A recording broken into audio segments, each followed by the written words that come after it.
우리네 교회의 교단 교리는 관념적인 신학 지식을 바탕으로 만들었기에 실제의 삶의 현장에서 아무런 능력이나 변화를 일으키는 능력이 없어요.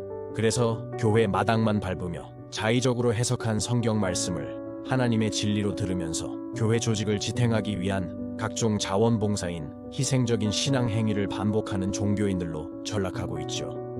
교회가 악한 영의 역사를 분별하는 능력이 없으니 세간에는 은사주의자들과 신비주의자들의 성령의 이름을 앞세운 각종 괴이적인 현상들이 난무하고 여기에 미혹된 수많은 크리스천들이 사탄의 소나기에 사로잡히고 있는 실정이에요. 우리네 교회 지도자와 교인들이 미혹의 영에게 속아서 생명과 영혼이 살육당하고 있지만 아무도 이 사실을 깨닫지 못하고 교회에 모여 먹고 마시고 희희낙낙하고 있는 사실이 기가 막히고 가슴이 미어져서 이 책을 쓰게 되었어요.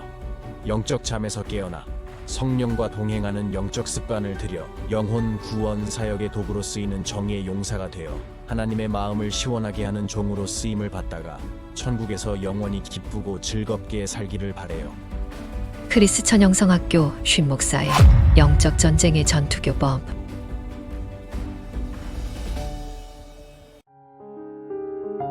초가을의 날씨치고는 무덥다고 느껴지는 주말에 어느 가족이 찾아와서 제가 서재에서 나오기를 기다리고 있었습니다. 예전에는 이런 일이 흔한 일상이었지만 지금은 저희 전화번호를 카페나 블로그에서 지워버리고 웹사이트에 인터넷 강의와 기도 시간과 코칭을 실시간으로 방송하는 것으로 변경시킨 이후에는 사람들이 저와 상담하는 일은 뜸하게 되었죠. 그 가족은 예상대로 딸의 정신질환을 해결하기 위해서 어머니와 함께 온 가족들이었어요. 그러나 문제는 딸이 찾아오지 않았다는 것이죠. 딸은 자신이 문제가 없다고 여기면서 일탈적인 행동을 반복하고 있다고 합니다. 이 딸의 증상은 전형적인 조현증 환자였어요. 아시다시피 정신질환은 완치가 되지 않습니다. 정신과 약을 복용하면 증세는 줄어들지만 정신과 감정을 느슨하게 하는 약효 때문이지 실제적으로 치유되는 것은 아니에요. 그래서 정신과 약을 오래 복용하면 정신 능력이 현저하게 떨어져서 바보 비스무리하게 된다는 것은 아시는 분은 다 아시는 내용이죠. 영성학교는 기도훈련을 시키는 곳으로 세워졌지 손을 얹어 안수기도 해주고 문제를 해결해주거나 병을 낫게 하는 사역을 하지 않습니다. 그러나 영성학교의 기도훈련에 동참하는 사람들에게 귀신을 쫓아내주고 병을 낫게 하는 기도를 해주고 있어요. 처음부터 그렇게 한 것은 아니었습니다. 영성학교를 열기 전에 대전의 원룸에 있을 때는 귀신을 쫓아내주고 병을 치유한 후에 기도훈련을 권유했죠. 그러나 문제가 해결되고 나서는 기도훈련에 관심을 갖지 않기에 사역 방식을 바꾼 것이었어요. 영성학교가 문을 연 지 10년 동안 저는 수백 명의 사람들에게서 귀신을 쫓아내고 수많은 질병을 치유하면서 기도훈련을 하고 있어요. 그러나 성령의 사람은 소수에 불과합니다.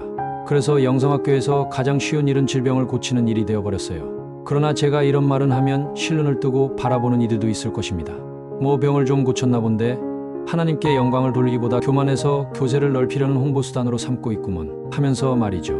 영성학교를 찾아온 사람들은 세상의 병원에서 고칠 수 없는 정신질환과 고질병을 가지고 찾아옵니다. 그러므로 영성학교에서 가장 쉬운 일이 병을 고치는 것이라고 말하는 게 얼마나 어려운 일이라는 건 해본 사람만이 알 수 있는 일이죠. 그러나 저는 겸손하게 하나님의 영광을 돌리지 않고 우쭐해져서 영성학교에서 가장 쉬운 일이 병을 고치는 거라고 떠벌리면서 교만하게 말하는 의도가 무엇일까요? 그 의도는 세상 사람뿐만 아니라 크리스천조차도 하나님께 관심이 멀어졌기 때문입니다. 아시다시피 세상 사람들은 기독교와 하나님에 대해 적대적이죠. 기독교를 개독이라 칭하고 목사를 먹사라고 부르고 있어요. 중립적인 태도를 보인다면 그나마 전도가 쉽겠지만 자신이 크리스천이라고 공개적으로 밝히는 것조차 용기를 내야 하는 시대가 되어버렸습니다. 규칙적으로 교회 마당을 밟고 있는 교인들조차도 하나님에 대해 관심이 없죠. 형식적인 예배의식과 희생적인 신앙행위를 반복하는 종교인의 모습 그 이상도 그 이하도 아니에요. 왜 그런지 아세요? 이성적이고 합리적으로 하나님을 가르치기 때문입니다. 당신이 즐겨 듣는 설교를 살펴보세요. 상식적이거나 현학적인 성경 지식을 늘어놓거나 감정적인 터치를 해서 소위 은혜를 쏟아붓는 설교가 대부분이죠. 그래서 덕담과 위로, 격려와 축복으로 도배한다고 해도 과언이 아니에요. 그 어디에도 기적이나 귀신 따위의 주제가 올라오지 않습니다. 기적은 비합리적이고 초현실적인 방식이며 귀신도 이성적으로 받아들일 수 없어요. 그래서 자신의 생각으로 받아들일 수 있는 하나님에 대해서만 가르치고 배우고 있죠. 말하자면 성경에는 전지전능하신 하나님이라고 기록되어 있지만 교회에서는 너털 웃음을 날리며 팔을 벌리고 안아주는 마음씨 좋은 아저씨로 변질된 예수님만 팔고 있어요. 그 어디에도 기적과 이적을 베푸시는 전지전능한 하나님이신 예수님은 찾아볼 수 없습니다. 공생애가 시작되자 수많은 사람들이 예수님을 찾아온 이유가 무엇인가요? 예수님의 가르침이 현학적인 성경 지식을 풀어주며 감정을 터치해주면서 세상 사람들에게 상처 입은 마음을 달래주고 답답한 가슴을 시원하게 뚫어줘서 그랬나요? 수많은 사람들이 예수님을 찾아온 이유는 고질병을 고쳐준다는 소문을 듣고 나서죠.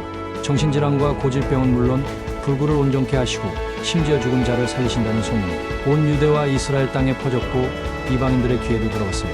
그래서 수많은 사람들이 예수님을 찾아와서 기적을 베푸시는 것을 직접 체험하거나 목격하고 나서 그가 전지전능한 하나님인 그리스도이신 것을 깨닫게 되고 복음을 받아들이고 제자로 살 것을 결심하였습니다.